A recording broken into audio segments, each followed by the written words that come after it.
Good evening दोस्तों, स्वागत है आपका द न्यूज मिर्ची सीधी बात तीखी बात में। हमारे देश में कई ऐसे स्वतंत्रता सेनानी आए जिन्होंने इस देश के लिए कुर्बानियां दी, जिन्होंने इस देश के लिए अपना सब कुछ न्यौछावर कर दिया।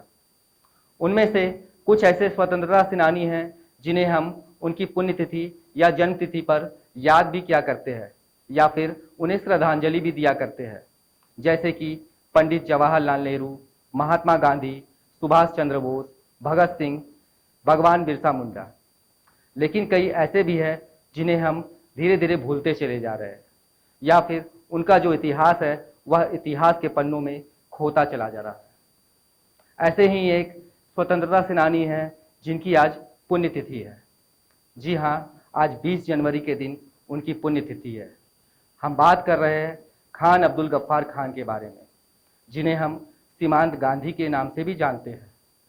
तो दोस्तों, आज के दिन हमने सोचा कि क्यों ना खान अब्दुल गफ्फार खान की जिंदगी पर एक जीवनी बनाई जाए, ताकि हमारे देश के जो युवा है उनकी इस जीवनी से कुछ प्रेरणा ले सके और अपने जिंदगी में उसे अमल पर ला सके। खान अब्दुल गफ्फार खान का जन्म 1890 में पेशावर में हुआ था, जो कि अब पाकिस्तान में है। वे सीमा प्रांत और बलूचिस्तान के एक महान राजनेता भी थे। इन्होंने भारत के स्वतंत्रता संग्राम में भाग लिया था और अपने कार्य निष्ठा के कारण सीमांत गांधी के नाम से पुकारे जाने लगे। इन्हें बच्चा खान और बादशाह खान के नाम से भी जाना जाता था। गांधी जी की तरह ही वे भी अहिंसा में विश्वास रखते थे और वे भी अहिंसा के रास्ते में चलकर अंग्रेजों का बहिष्कार करते थे और अहिंसा को ही इन्होंने आजादी की लड़ाई में अपना हथियार बनाया। इसी वजह से ये गांधी जी के सर्वश्रेष्ठ अनुयायियों में से भी गिने जाते थे। 1930 में इन्होंने खुदाई खिदमतगार नामक संगठन की स्थापना की। यह संगठन सुर्ख लाल और लाल कुर्ती दल के नाम से भी जाना जाता था। खान साहब के परिवार पर नजर डाले तो इनके परदादा आबेदुल्ला खान सत्यवादी होने के साथ ही साथ लड़ाकू स्वभाव के भी थे। इन्होंने अपनी पठानी कबीलों और भारत की आजादी के लिए बड़ी बड़ी लड़ाई लड़े थे। इसी तरह दादा सैफुल्ला भी स्वतंत्रता सेनानी थे और ये भी लड़ाकू स्वभाव के ही थे। पिता का नाम बैराम खान था और वे शांत स्वभाव के थे और वे हमेशा ईश्वर की भक्ति में लीन रहा करते थे।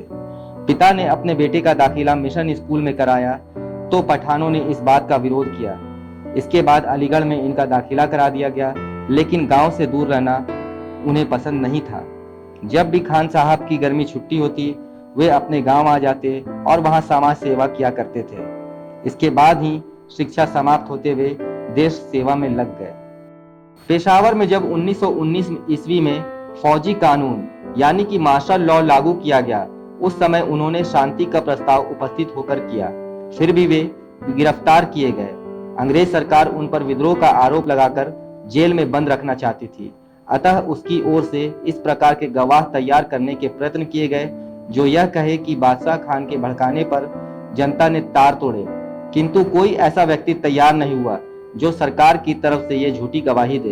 फिर भी इस झूठे आरोप में उन्हें 6 माह की सजा दी गई। खुदाई खिदमतगार का जो सामाजिक संगठन उन्होंने बनाया था उसका कार्य शीघ्र ही राजनीतिक कार्य में परिवर्तित हो गया। खान साहब का कहना है, प्रत्येक खुदाई खिदमतगार की यह प्रतिज्ञा होती है कि हम खुदा के बंदे हैं, दौलत या मौत की हमें कोई कदर नहीं है और हमारे नेता सदा आगे बढ़ते रहते हैं, चलते रहते हैं। मौत को गले लगाने के लिए हम तैयार हैं। 1930 ईस्वी में सत्याग्रह करने पर वे पुनः जेल भेजे गए और उनका तबादला गुजरात के जेल में कर दिया गया। वहां आने के पश्चात उनका पंजाब के अन्य राजबंदियों से परिचय हुआ। जेल में उन्होंने सिख गुरुओं के ग्रंथ पढ़े और गीता का भी अध्ययन किया। हिंदू तथा मुसलमानों के आपसी मेल मिलाप को जरूरी समझकर उन्होंने गुजरात के जेल खाने में गीता तथा कुरान के दर्जे लगाए। जहां योग्य संस्कृतज्ञ और मौलवी संबंधित दर्जे को चलाते थे, उनकी संगीत से अन्य कैदी भी प्रभावित हुए और गीता, कुरान तथा ग्रंथ साहिब आदि सभी ग्रंथों का अध्ययन सबने किया।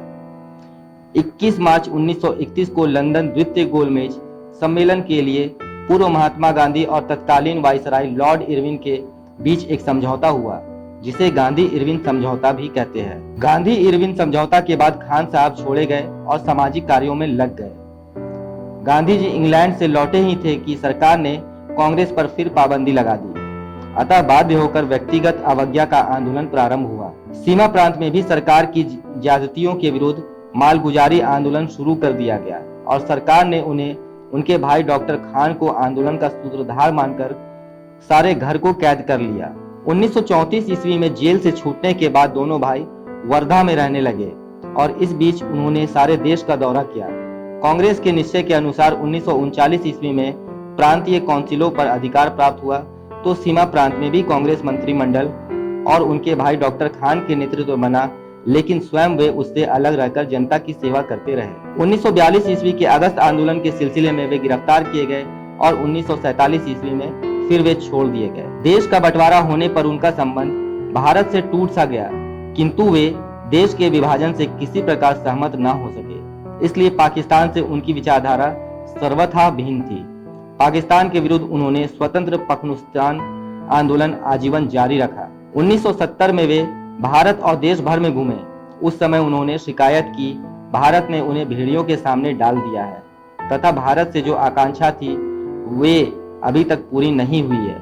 भारत को इस बात पर विचार करना चाहिए। खान अब्दुल गफ्फार खान अपने जीवन के अंत तक भारत और पाकिस्तान के बंटवारे को कबूल नहीं कर सके। वे हमेशा इस बात के विरोध में रहे। सन 1988 में पाकिस्तान सरकार ने खान अब्दुल गफ्फार खान को पेशावर में उनके घर में नजरबंद कर दिया। 20 जनवरी 1988 को उनकी मृत्यु हो गई और उनकी अंतिम इच्छा अनुसार उन्हें जलालाबाद अफगानिस्तान में दफना दिया गया। दोस्तों, ये थी सीमांत गांधी या खान अब्दुल गफ्फार खान की जिंदगी से जुड़ी कुछ बातें। हमने आपको सीमांत गांधी की जो जीवनी थी वह दिखाई। आशा है आपको अच्छी लगी होगी और आप उनकी जीवनी से कुछ सीख पाए होंगे। दूसरे महान नायकों या फिर स्वतंत्रता सेनानियों के ऊपर में भी हम उनकी पुण्यतिथि या जन्म तिथि पर इसी तरह की जीवनियां आपके लिए हम हमेशा लाते रहेंगे। द न्यूज़ मिर्ची के साथ बने रहिए ताकि आपके देश की, आपके शहर की या फिर गांव की आपको खबरें जो है वह लगातार आप तक पहुंचती रहे। अगर आपने हमें फेसबुक पर अब तक लाइक या फॉलो नहीं किया है तो जल्द से जल्द हमें लाइक करें और हमें फॉलो करें। फेसबुक के अलावे आप हमें यूट्यूब पर हमारे चैनल को सब्सक्राइब करके आप हमें फॉलो कर सकते हैं। इसके अलावे आप हमें इंस्टाग्राम और ट्विटर पर भी फॉलो करें। ये थे सैयद सन्नी द न्यूज़ मिर्ची के लिए कैमरामैन रतन के साथ। धन्यवाद।